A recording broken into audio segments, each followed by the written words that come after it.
Assalamualaikum semua. Cerita yang aku nak kongsikan ni sebenarnya biasa-biasa je, tapi mengguriskan hati aku. Aku ada adik-beradik seramai 11 orang. Aku anak nombor 4. Nak dijadikan cerita, arwah bapa aku kerja kampung. Untuk membesarkan dan menyekolahkan anak-anak memang amat payah. Jadi bila aku nak masuk tingkatan 1, kakak aku berhenti sebab tak cukup duit. Akak aku ni belajar pandai, keputusan UPSR dapat 4A. Jadi dia kerja kilang, dan bila adik aku nak masuk tingkatan 1, aku pula yang kena berhenti sekolah.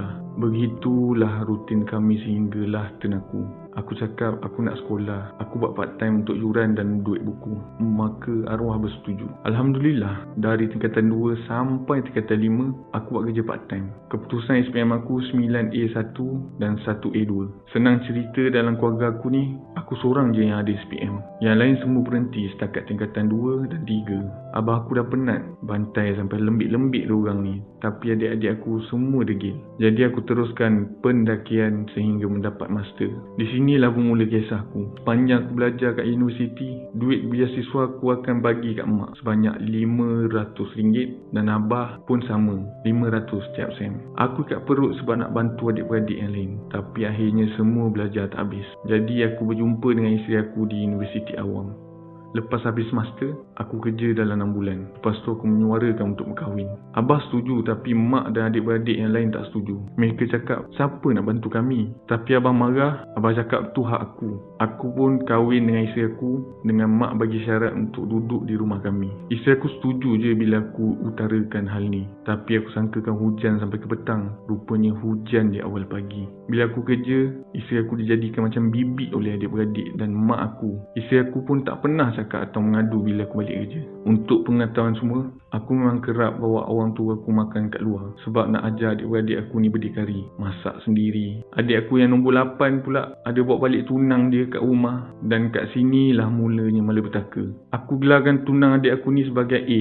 A ni boleh jadi batu api bila tengok aku baik dengan mak bapak aku. Dia cakap ke mak aku yang isteri aku cakap mak dan bapak aku ni membebankan, selalu nak makan luar. Lepas tu si A ni cakap dekat wife aku yang mak aku cakap wife aku ni malas nak masak, asyik nak makan luar je. Lepas dari tu, mak dengan adik-beradik aku membuli isteri aku dengan lebih drastik dan sindi-sindi lagi. Untuk pengetahuan, bila depan aku, abah isteri aku dilayan macam puteri. Tapi bila kat belakang, hina dari kuli. Bila aku ajak makan luar, mak aku tolak. Jadinya, aku pergi dengan abah je. Dan selamatlah sikit pembelajaran sebab tak payah nak tapau untuk adik-beradik aku. Ada satu hari ni aku balik awal, ambil half day. Sampai je kat rumah, aku nampak isteri aku ditarik rambut oleh adik perempuan aku. Aku marah. Dan yang peliknya, mak aku bela tindakan adik aku. Aku suruh isteri aku cerita dan baru aku tahu perkara yang sebenar. Selama ni isteri aku jadi hamba pada mereka.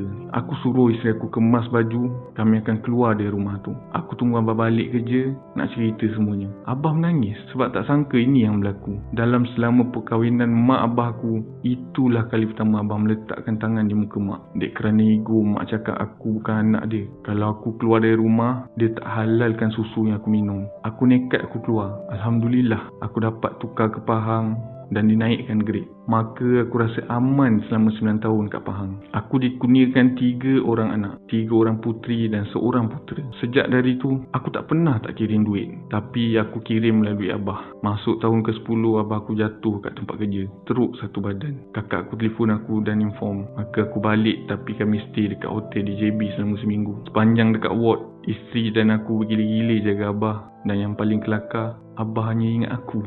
Isteri aku dan mak je. Adik-beradik yang lain akan ditanya ni siapa.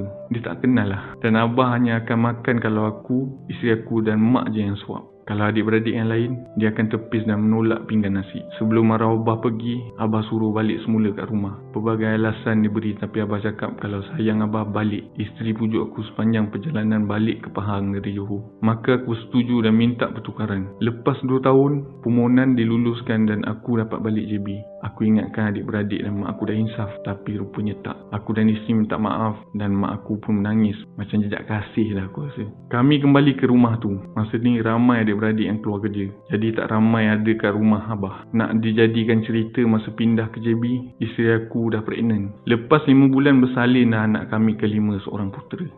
Kali ni adik ipar adik yang ke-6 aku gelarkan CB.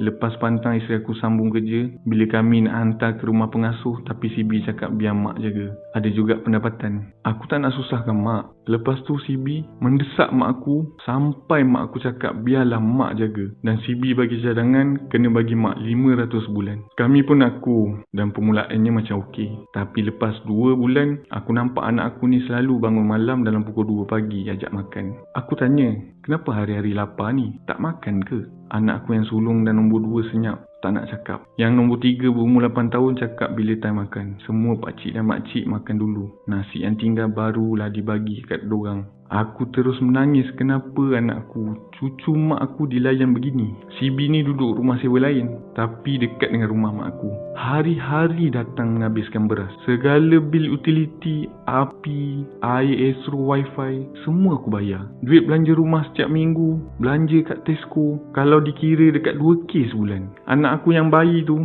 dia bagi air susu sejuk je. CB cakap membazir elektrik nak panaskan air. Maka aku buat plan dengan isteri ambil cuti. Dan sekali lagi semua terbongkar. Masa tu ayah dah okey.